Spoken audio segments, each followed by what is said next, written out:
Welcome to Nikhil ओजा classes. और इस वीडियो में हम करेंगे क्लास 10th का चैप्टर नंबर 2 यानी कि लीनियर इक्वेशन, और chapter number 3 actually linear equation, और उसके प्रॉब्लम्स हम कर रहे हैं। एक्सरसाइज नंबर हमारी है 3। तो फर्स्ट क्वेश्चन रीड करते हैं। यहाँ पे इन्होंने बोला है if we add 1 to the numerator and subtract 1 from the denominator a fraction reduces to 1। तो यहाँ पे फ्रैक्शन की बात हो रही है जिसमें न्यूमरेटर भी है और डिनोमिनेटर भी है, और उसमें हम न्यूमरेटर में कुछ ऐड कर रहे हैं और डिनोमिनेटर में कुछ लेस कर रहे हैं। तो स्टार्टिंग हम जो करेंगे वो कैसे करेंगे, सबसे पहले हम लेट करेंगे। लेट द न्यूमरेटर बी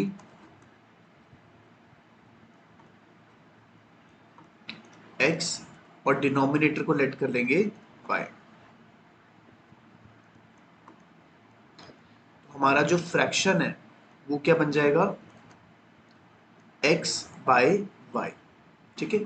अब अकॉर्डिंग टू क्वेश्चन हमें इन्होंने क्या बोला है कि अगर हम न्यूमरेटर में ऐड करते हैं 1, तो हम 1 ऐड कर देते हैं न्यूमरेटर में, और सब्ट्रैक्ट करते हैं 1 फ्रॉम द डिनोमिनेटर, तो y में से -1 कर देते हैं, तो हमारा जो फ्रैक्शन होगा वो रिड्यूस होके क्या बन जाएगा, 1 बन जाएगा, तो इक्वल टू 1। तो हमें कुछ नहीं करना, इसको हम वहां जाके क्रॉस मल्टीप्लाई कर देंगे, तो x plus 1 is equal to y minus 1। ठीक है। तो इसको स्टैंडर्ड फॉर्म में लाएंगे तो ये क्या बन जाएगा, x minus 1 plus 1 plus 1 plus 1 equal to 0। तो हमारी जो फाइनल इक्वेशन बनेगी वो क्या बनेगी, x minus y plus 2 equal to 0। तो ये हमारी फर्स्ट इक्वेशन जो है वो रेडी हो गई। ठीक है। अब सेकंड इक्वेशन के लिए भी हम क्वेश्चन को देखेंगे। तो क्वेश्चन में हमें एक और सिचुएशन दी हुई है कि इट बिकम्स हाफ। कब हाफ बनता है, if we only add 1 to the denominator. तो हमारे पास जो फ्रैक्शन था वो था x बाय वाई, तो हमने सिर्फ डिनोमिनेटर में जब 1 ऐड करा तो हमारा फ्रैक्शन क्या बन गया, 1/2। अगेन हम इसको क्या करेंगे, क्रॉस मल्टीप्लाई, तो बन जाएगा 2x is equal to y plus 1। Standard form में लाएंगे, सबको लेफ्ट हैंड साइड ले जाएंगे, ये बन गई हमारी सेकेंड इक्वेशन। अब इसके बाद फर्दर आप चाहे सब्स्टिट्यूशन मेथड से चाहे एलिमिनेशन मेथड से x और y की वैल्यू फाइंड कर सकते हो। ठीक है। Now let's move on to second part. हमारा सेकेंड पार्ट क्या कह रहा है,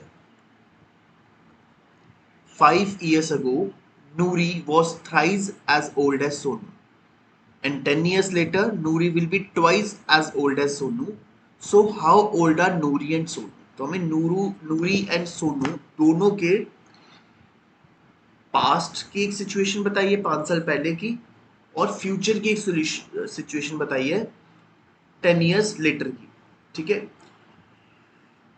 लेकिन हमसे जो फाइंड करने के लिए पूछे वो नूरी और सोनू की प्रेजेंट एज पूछी है, तो हम उसी को लेट करेंगे। तो हम लेट करेंगे let present age of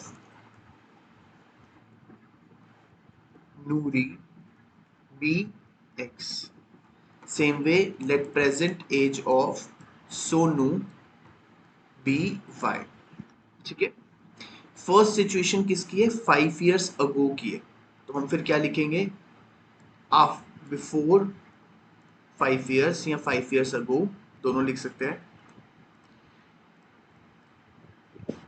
इस केस में एज ऑफ नूरी क्या हो जाएगी, जैसे हमारी एज आज जो भी है 5 साल पहले उससे 5 years कम थी, लेस थी। सेम वे नूरी की एज अगर अभी x है तो 5 साल पहले क्या होगी, x माइनस 5।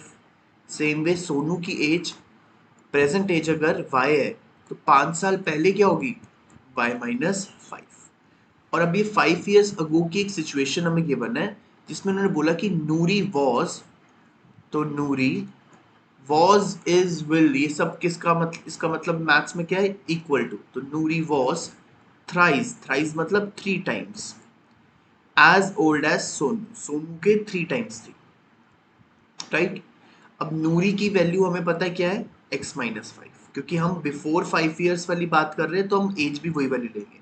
तो x माइनस 5 3 इंटू, जब सोनू की बात आएगी तो भी हम क्या लेंगे, y माइनस 5। इसको सिंप्लीफाई करेंगे ब्रैकेट ओपन करके, ये बन जाएगा 3y माइनस 15, सबको एक तरफ ले आएंगे, ठीक है। जब एक तरफ लाएंगे तो सब कुछ सॉल्व करके जो फाइनल हमारा यहाँ पे 15 है, ठीक है।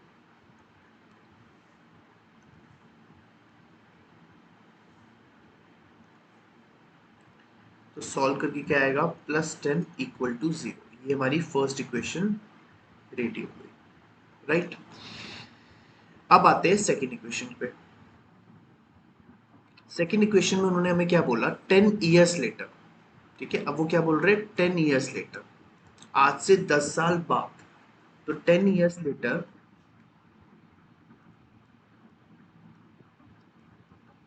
जो सोनू की एज होगी और नूरी की एज होगी वो देखते क्या होगी, प्रेजेंट एज क्या है, x, तो आज से 10 साल बाद क्या होगी, x+10। सेम वे सोनू की एज प्रेजेंट एज है y, तो 10 साल बाद क्या होगी, y+10। अब सिचुएशन में क्या दिए कि नूरी विल बी, मैंने आपको अभी भी बताया था कि इज, वॉज, विल बी, ये सब का मतलब इक्वल टू होता है मैथ्स में। विल बी ट्वाइस, ट्वाइस मतलब 2 times as old as Sonu, तो 2 टाइम्स सोनू। अब नूरी की एज क्या है, x+10, तो मैंने नूरी की जगह क्या लिख दिया, x+10। 2 मल्टीप्लाई सोनू की जगह मैंने क्या लिख दिया, y+10। ध्यान रखना है, इसको ब्रैकेट में रखना है क्योंकि 2 दोनों से मल्टीप्लाई होगा। तो x+10 is equal to 2y+20। सबको लेफ्ट हैंड साइड ले जाएंगे, तुम्हारी फाइनल इक्वेशन जो बनी वो क्या बनी, x-2y-10। तो हमारी दोनों इक्वेशंस रेडी है। ये फर्स्ट इक्वेशन है और ये सेकंड इक्वेशन है। अब x और y की वैल्यू फाइंड करने के लिए हम एलिमिनेशन या फिर सब्स्टिट्यूशन, जो आपको पसंद हो वो मेथड यूज कर सकते हैं, ठीक है। चलो अब आते हैं हम थर्ड पार्ट पर। थर्ड पार्ट में इंपॉर्टेंट है, थोड़ा डिफरेंट भी है, तो इसको ध्यान से करेंगे। थर्ड पार्ट हमें कह रहा है the sum of the digits of 2 digit number is 9। तो सबसे पहले यहाँ पर बात हो रही है 2 डिजिट नंबर की। तो जब भी हम एक 2 डिजिट नंबर लिखते हैं तो उसमें एक 1s डिजिट होती है और एक 10s डिजिट होती है, ठीक है। तो हम इन्हीं को लेट करेंगे, तो मैं लेट कर देता हूँ 1s digit be x and 10s digit be y, ठीक है। तो हमारा क्वेश्चन नंबर कैसे बनेगा, 1s वाले में x है और 10s वाले में y, ठीक है। अब एक एग्जांपल देके मैं आपको बताता हूँ। जैसे फॉर एग्जांपल मेरे पास एक नंबर है 42, करेक्ट। इसको जब मैं एक्सपेंडेड फॉर्म में लिखता हूँ, बचपन में हम करते थे एक्सपेंडेड फॉर्म में लिखते थे, तो कैसे लिखते थे हम इसको, जो टेंस वाली जगह पे होता था उसको 10 से मल्टीप्लाई करते थे, यानी 40 बन जाएगा। और जो वंस वाली जगह पे होता था उसको 1 से मल्टीप्लाई करते थे, ठीक है। और इसको एक्सपेंडेड फॉर्म में हम कैसे लिखेंगे, 40+2, ठीक है। तो बेसिकली हमने क्या करा, टेंस वाले को पोजीशन को 10 से मल्टीप्लाई करा और जो वंस वाली पोजीशन है उसको 1 से मल्टीप्लाई करा, ठीक है। तो अभी आगे इसका हम यूज करेंगे। तो फर्स्ट जो हमें लाइन दी हुई है उसमें बोला हुआ कि सम ऑफ द डिजिट्स इज 9, तो यानी x+y इज इक्वल टू 9 है। तो इसको मैं स्टैंडर्ड फॉर्म ऐसे लिख सकता हूँ। तो फर्स्ट इक्वेशन तो मेरी बड़ी इजीली रेडी हो गई, ठीक है। अब हम ध्यान देंगे सेकेंड इक्वेशन। अब यहाँ पे वो क्या बोल रहे हैं, ऑल्सो 9 टाइम्स दिस नंबर। तो ये नेक्स्ट इक्वेशन में क्या बोल रहे हैं, 9 times this number is, again is का मतलब क्या है, इक्वल टू ट्वाइस मतलब 2 times the number obtained by reversing the order. तो मतलब रिवर्स कर देंगे, तो 9 times this number is equal to twice reverse number, ठीक है। अब ये नंबर क्या है और रिवर्स नंबर क्या है, तो यहाँ पे जो मैंने अभी एक्सप्लेन करा था उसी कंसेप्ट पे हम बनाएंगे। देखो ये तो डिजिट्स है, तो डिजिट से जब हमें नंबर बनाना होता है तो उसको हम कैसे लिखते हैं, वंस वाली नॉर्मल नंबर जब हम यहाँ पे बना रहे हैं तो वंस वाले को 1 से मल्टीप्लाई करेंगे और टेंस वाले को 10 से मल्टीप्लाई करेंगे और उन दोनों को ऐड कर देंगे, तो ये बन गया 10y प्लस एक्स। ये हमारी नॉर्मल नंबर है, ठीक है।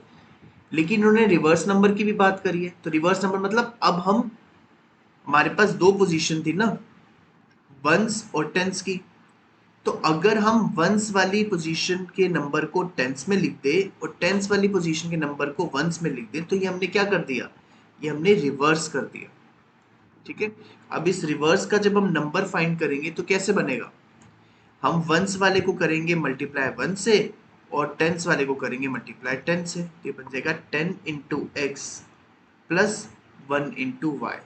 तो 10x प्लस वाई जो है हमारा नंबर बन गया, ठीक है। तो ये हमारा ओरिजिनल नंबर है और ये रिवर्स डिजिट वाला नंबर है। तो अब बस से वैल्यूज हम पुट करेंगे इसमें, 9 मल्टीप्लाई बाय नंबर, जब नंबर करेंगे तो ये वाली वैल्यू पुट कर देंगे, तो हमारा नंबर क्या आ गया 10y plus x equal to 2 times reverse number क्या है हमारा 10x plus Y, 10x plus Y, ठीक है। अब बस हमें ब्रैकेट ओपन करने हैं, सिंप्लीफाई करना है और सबको लेफ्ट साइड पे ले जाना है, तो ये बनेगा 90y plus 9x is equal to 20x plus 2y, 20x minus plus 9y, sorry 9x है, 9x plus 90y minus 2y is equal to 0, ठीक है। सॉल्व करा तो आंसर आया minus 11x plus 88y is equal to 0। तो हम नहीं चाहते हमारा x जो है वो नेगेटिव रहे, और देखोगे तो दोनों जो सारी साइड्स है वो सब 11 जो है उसमें की टेबल में आता है, 11x भी 18y भी और 0 तो हर टेबल में आता है, तो हम डिवाइड बाय -11 कर देंगे, ठीक है। तो जब -11 से डिवाइड करेंगे तो ये बन जाएगा x और ये बन जाएगा -8y इज इक्वल टू 0। तो हमारी ये सेकेंड इक्वेशन भी रेडी हो गई। अगेन हम इसको किसी भी मेथड से सॉल्व कर सकते हैं, चाहे वो एलिमिनेशन मेथड हो चाहे वो सब्स्टिट्यूशन मेथड हो, ठीक है। पॉज करके आप कोई भी क्वेश्चन अच्छे से रिवाइज कर सकते हो, ठीक है। अब आते हैं फोर्थ क्वेश्चन पे। फोर्थ क्वेश्चन में हमने बोला कि Meena went to a bank to withdraw 2000 rupees. She asked the cashier to give her 50 and 100 notes only. Meena got 25 notes in all. Find how many notes of 50 rupees and 100 rupees she received. देखो, जब आपको ना clear हो कि आपको किसको late करना है, क्योंकि क्वेश्चन की स्टार्टिंग ही लेट करने से कि आप किसको एक्स लेते हो और किसको वाई, तो बहुत अच्छी ट्रिक है कि आप फाइंड आउट करो कि फाइंड क्या करना है आपको। तो क्वेश्चन में हमें नंबर ऑफ नोट्स फाइंड करने हैं, 50 वाले और एक्स वाले, तो हम यही करेंगे। तो हम लेट करेंगे, let number of rupees 50 note be X, और same way number of rupees 100 notes be Y. X और वाई दोनों आगे हमारे पास। अब देखो यहाँ पे स्टार्टिंग में एक उन्होंने हमें बात बोली कि Meena got 25 notes in all, मतलब दोनों के notes, number of notes total जो है वो कितने हैं 25 है। तो टोटल नोट्स जो है वो 25 है, जिसमें 50 रुपीज वाले भी है और 100 रुपीज वाले भी है, ठीक है। तो हमारी स्टैंडर्ड फॉर्म क्या बन गई, x plus y minus 25 equal to 0। तो फर्स्ट इक्वेशन हमने बड़ी इजीली फॉर्म कर दी, क्योंकि हमें टोटल नोट्स यानी नंबर ऑफ नोट्स ऑफ 50 यानी कि x और number of notes of rupees 100 यानी कि y इक्वल टू 25 के बाद था, ठीक है। अब हम आते हैं यहाँ पर, इन्होंने हमें बोला टोटल 2000 रुपीज थे, ठीक है। अब देखो एक होता है नंबर ऑफ नोट्स और एक होता है अमाउंट ऑफ नोट्स, दोनों में डिफरेंस है। जब मैं नंबर ऑफ नोट्स की बात, जैसे आपके वॉलेट पे अभी 10 रुपीज के 5 नोट्स है, तो नंबर ऑफ नोट्स क्या हुआ 5, लेकिन उसकी अमाउंट क्या हुई 10 इंटू 5 यानी 50 रुपीज के वो वैल्यू के नोट्स है, ठीक है। तो जो अभी हमने फर्स्ट इक्वेशन बनाई थी उसमें हम नंबर ऑफ नोट्स की बात कर रहे थे, अब सेकंड इक्वेशन में हम बात करेंगे वैल्यू ऑफ नोट्स की, ठीक है। तो अब यहां पर देखो हम क्या करेंगे, अमाउंट ऑफ रुपीज 50 नोट्स, क्योंकि हर नोट 50 रुपीज का है और टोटल x नोट्स है तो उसकी अमाउंट क्या होगी 50x। Same way amount of 100 notes, इनकी वैल्यू क्या होगी, क्योंकि हर नोट की वैल्यू 100 रुपीज है और ऐसे टोटल हमारे पास y नोट्स है तो उसकी वैल्यू होगी 100y। करेक्ट। अब टोटल अमाउंट जो विड्रॉ करे थे वो हमें गिवन है, वो कितने करे थे, वो 2000 करे थे। तो वो तो 50 और 100 के नोट्स की वैल्यू मिला के थे ना, तो यानी 50x plus 100y is equal to 2000। ठीक है। अब मैं क्या कर सकता हूँ, मैं डिवाइड बाय 50 कर सकता हूँ, क्योंकि ये सारी वैल्यूज 50 के टेबल में आती है। तो ये बन जाएगा x plus 2y is equal to 40। ठीक है। अब स्टैंडर्ड फॉर्म करने के लिए मैं 40 को भी लेफ्ट हैंड साइड ले आऊंगा और ये मेरी सेकंड इक्वेशन भी रेडी हो। ठीक है। बस हमें इस बात का ध्यान रखना है कि एक इक्वेशन हमारी बनी टोटल नंबर ऑफ नोट से और दूसरी इक्वेशन हमारी बनी टोटल अमाउंट से। ठीक है। अब आते हैं हम इस क्वेश्चन के लास्ट पार्ट पे। ठीक है। लास्ट पार्ट हमारा देखो क्या कह रहा है, a lending library has a fix charge. ठीक है। ऐसा कैप वाला भी हमने क्वेश्चन इसकी प्रीवियस एक्सरसाइज में करा था, मिलता जुलता क्वेश्चन है। A lending library, lending library मतलब एक लाइब्रेरी है जो आपको घर बुक ले जाने के लिए अलाउ करती है, लेकिन उसके कुछ चार्जेस है। तो उन्होंने बोला फर्स्ट 3 डेज के लिए वो फिक्स चार्ज एक करती है और बाकी जो एक्स्ट्रा दिन उसके अलावा हुए उसके लिए एक एडिशनल चार्ज होता है। ठीक है। तो जो टोटल चार्ज है हमारा वो दो चीजों से बन के बना है। एक है हमारा फिक्स चार्ज जो कि 3 डेज के लिए होता है, plus additional charge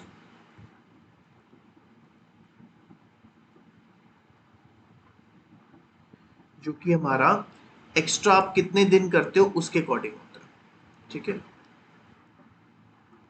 extra days के लिए। ठीक है। तो हम क्या करेंगे, हमें ये फिक्स चार्ज और charge for each extra day यही हमें फाइंड करना है। तो हम इसी को लेट कर लेंगे। तो हम करेंगे let fix charge be X और एडिशनल चार्ज बी वाई। अब यहां पे हमें बोला कि Sarita paid 27 for a book kept for 7 days. तो जब उसने 7 डेज के लिए बुक को अपने पास रखा तो उसको कितना चार्ज करना पड़ा, 27 रुपीज।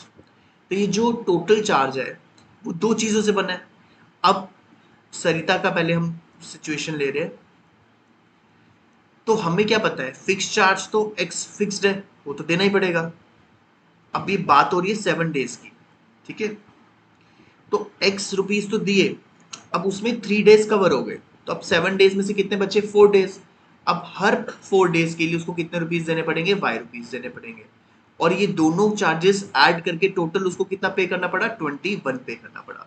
तो हमारी जो स्टैंडर्ड फॉर्म में इक्वेशन आई वो क्या आई, X plus 4y minus 21 is equal to 0। ये हमारी फाइनल इक्वेशन आ गई। अब दूसरी तरफ हम सूजी जो है उसका एग्जांपल लेते हैं। सूजी ने जो है 5 डेज के लिए जो है वो बुक लेंड करी। अब यहां पर उसको फिक्स चार्ज एक्स देना पड़ा, क्योंकि 5 डेज है उसमें से 3 डेज तो फिक्स चार्ज में कवर हो गए, बाकी रिमेनिंग डेज कितने बचे, 2 एक्स्ट्रा डेज 2 है, तो 2y उसको पे करना पड़ा। और कितना पे करा उसने, टोटल 21 रुपीज। ठीक है। 21 रुपीज, सॉरी यहाँ पे 27 है इस वाली इक्वेशन में और सेकेंड इक्वेशन में 21 रुपीज है। ठीक है। तो अब इसको जब हम स्टैंडर्ड फॉर्म में लिखेंगे तो ये भी क्या बन जाएगा, एक्स प्लस 2y माइनस 21। तो ये हमारी फर्स्ट इक्वेशन और ये थी हमारी सेकेंड इक्वेशन। ठीक है। इसी के साथ हमारा जो प्रॉब्लम सम्स है थर्ड एक्सरसाइज के वो हो गए फिनिश।